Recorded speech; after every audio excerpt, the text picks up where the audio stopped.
Hi, I want to go over a little bit about Google Classroom and its tools and uses and what it looks like. So I'm going to take you into a classroom that I used throughout the school year. When you open up your menu, you'll see all the different classes you are either a teacher of or belong to. So I'm a teacher of these three, but I'm a student in these three. So you can see here when you enter your classroom, you can see the class code up here. This is the code that you would give your students if you wanted them to join the classroom. So at the beginning of every school year, that's what I give out to my students the very first day of school. And then this is their Google Meet link. So in our hybrid and remote learning, students in my E-Block Trig and Pre-Calc Honors class would go directly to that link at the beginning of class, and they would get direct access into our classroom. You can see that on this page, this is the stream. This is where I would make general announcements. You can see before school help, after school help. This is another one, extra help, and so on. Under the Classwork tab, this is where you can do a whole bunch of things. So you can see I have different topics. I arrange these by unit. There are a bunch of different ways you can arrange these however you like.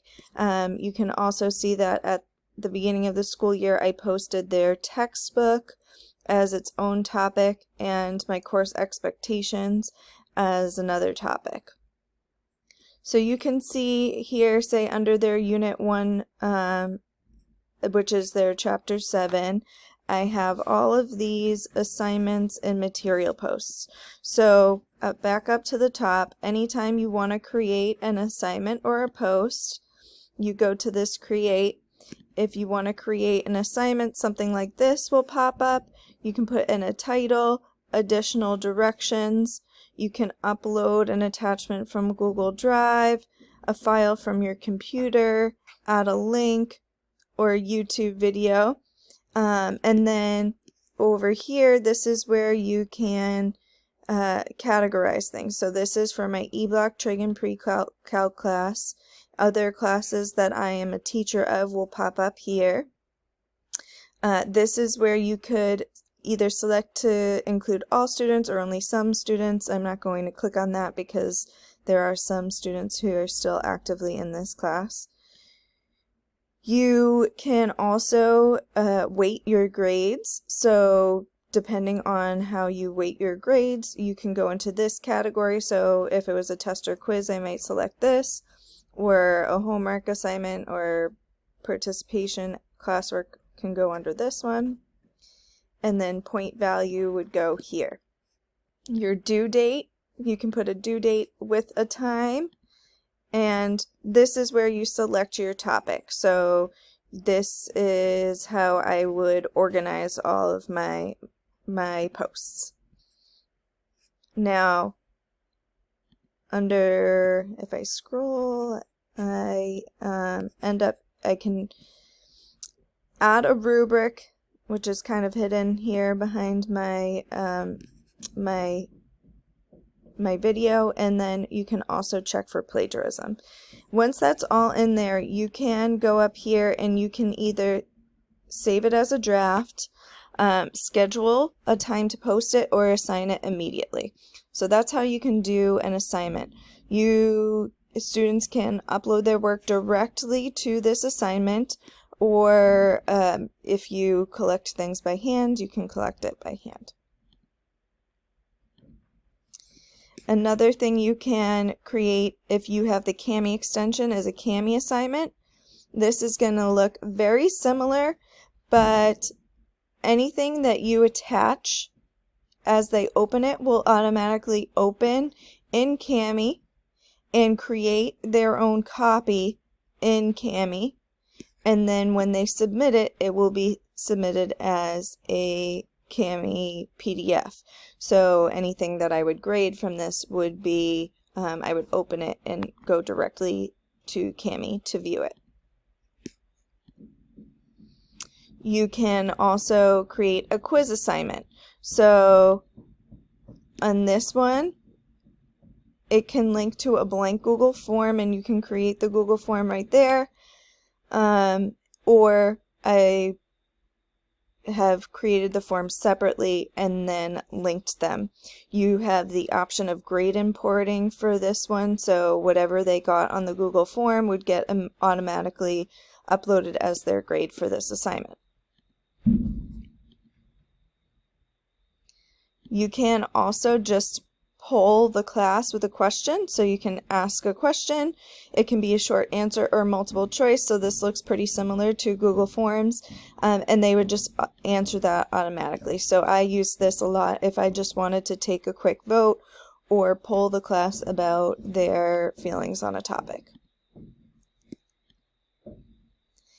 Now, a couple other things that I did use a lot. Material is what I used when I was just posting something like notes or an optional worksheet, something that I didn't expect for them to turn in. So this is something that is not necessarily an assignment, and so they don't need to see a due date or anything linked to this. And then reuse post. I use this also a lot. My other honors trig and pre-calc class from this school year was G-Block, so I have it automatically going to my G-Block, and I can reuse any of the posts that I used in my G-Block class for my E-Block. You can make sure that you're creating new copies of something if you want, and then additionally you could go and just select a different class. It doesn't have to be my G-Block honors trig and pre-calc. So this is what this looks like once you see. So you can see this is an assignment, and this is material. All of these icons means assignment, where this one means material. So here I posted the notes for 610, and so students could go here, open that up. They could choose to print these out, or they could open it with Cami and do the work with Cami. Another thing they could do is for an assignment, this is from when I was absent, so this is my sub-plans. You can see all of my attachments here. You can see all the students that turned it in. 3 did not turn it in, and if their names were not attached to it, I could open it up and show you what they submitted here. Now going over to a sample classroom, I can show you these tabs now because no students are involved. So in the people, I can go and see everyone that's in my class. I can also invite students. So last year I went through all of my classes and I actually invited them using their school email, their school Gmail account. And so they didn't need to be given the Google Classroom code. They were just accepting my invitation automatically would pop up in there. And their grades pop up here. So this is typically a whole grade table where their names run down in the first column, and then each column is a different assignment, and you can either add their grade directly from the right on the grades page, or it can be just on their individual assignment as you grade it. So I'm going to create an assignment. So this is a sample assignment. Please show all work and submit your final work here. I'll go to my drive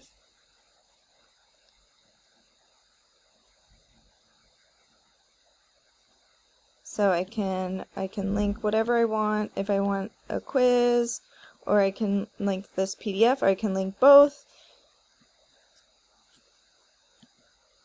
Insert those in there. I can select a different grade here, my due date,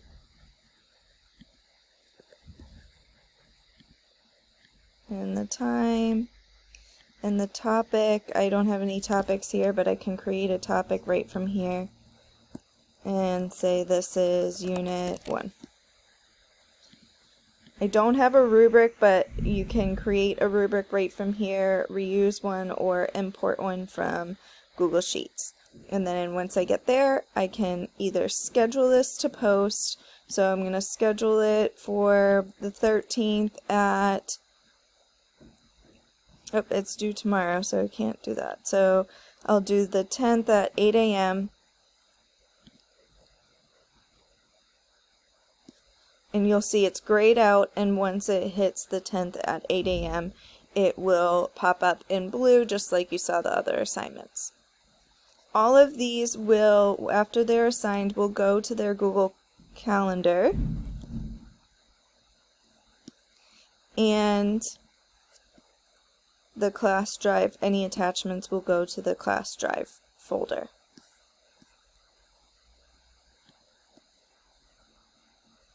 And that's all.